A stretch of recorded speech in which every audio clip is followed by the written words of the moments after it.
History is full of grand battles, powerful kings, and heroic legends, but also some of the dumbest ways humans have ever left this world.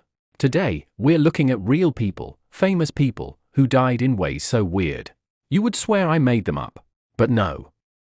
These are all 100% historically documented. Let's get into it. Number 1. Aeschylus, the playwright versus the tortoise. Aeschylus was one of the greatest playwrights of ancient Greece, a man who believed deeply in the tragic beauty of fate. And fate apparently believed in slapstick.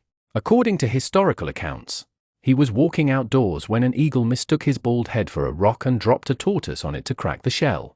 Ancient viewers of his plays likely pondered life, destiny, and the will of the gods, but no one predicted death by tortoise airstrike.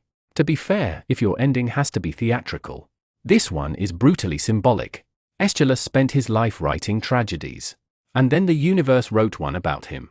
Honestly, this is the most Greek mythology way to die without Zeus personally showing up. Number 2.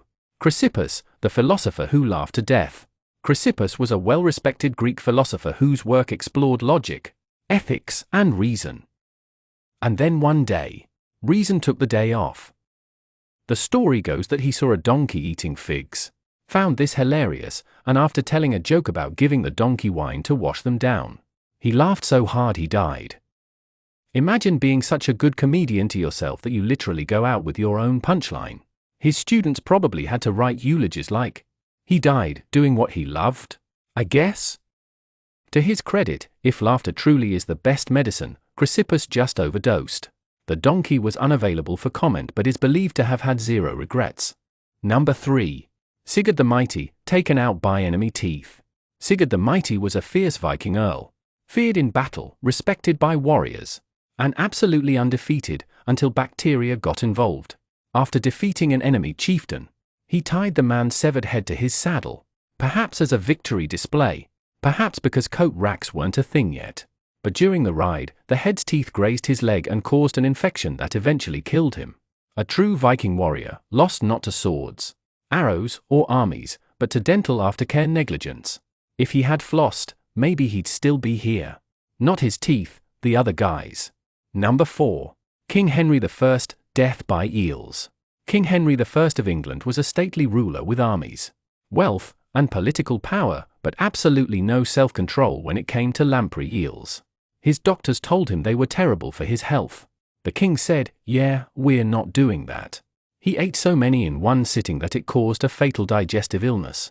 Imagine ruling a kingdom, influencing history, and then telling the Grim Reaper, "Hold on, I just really need one more eel."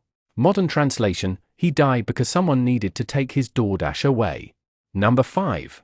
George Plantagenet, drowned in a barrel of wine.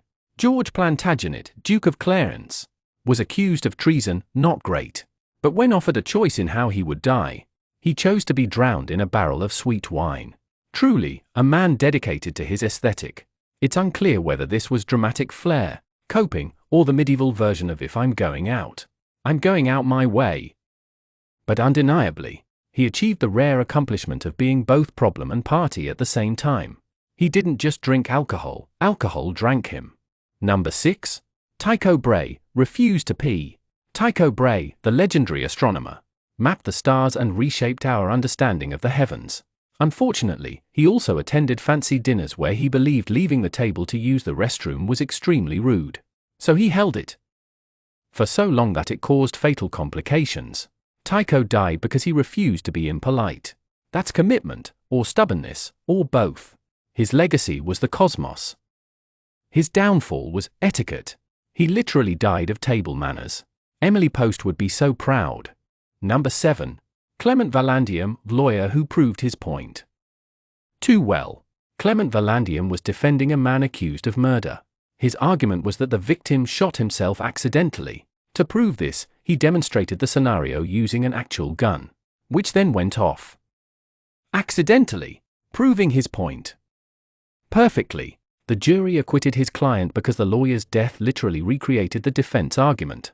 This is the only time he died, for the case was not metaphorical. Number 8. Franz Reichelt, the flying tailor. Franz Reichelt was an inventor who created a wearable parachute suit. He believed it would revolutionize air safety. He was so confident that instead of testing it with a dummy, he tested it himself. By jumping off the Eiffel Tower, the parachute did not parachute, and gravity, as usual, was undefeated. His story is equal parts tragic, earnest, and profoundly human. He truly believed. And that, kids, is why we prototype. Number 9. Basil Brown, too much carrot juice. Basil Brown was a devoted health enthusiast who believed intensely in the power of carrot juice. So intensely that he drank gallons of it, enough to overdose on vitamin A and damage his liver. He reportedly even turned orange. This is dedication, or the world's weirdest audition to replace the Lorax. Behold, the world's first human traffic cone. Number 10. Hans Steininger, the man with the legendary beard. Hans Steininger was famous for having the world's longest beard, over 4.5 feet long. Most days he kept it rolled up for safety, but one day, during a crisis and hurry, he forgot and tripped over it. A beard so majestic it defeated its owner. His statue in Austria proudly displays the beard and, hopefully, better footwear. Moral of the story: always tie your shoelaces and your beard. And that's it. Proof that history is just one long cartoon with worse medical care. If you want part 2, let me know before an eagle mistakes your head for a rock. See you in the next one.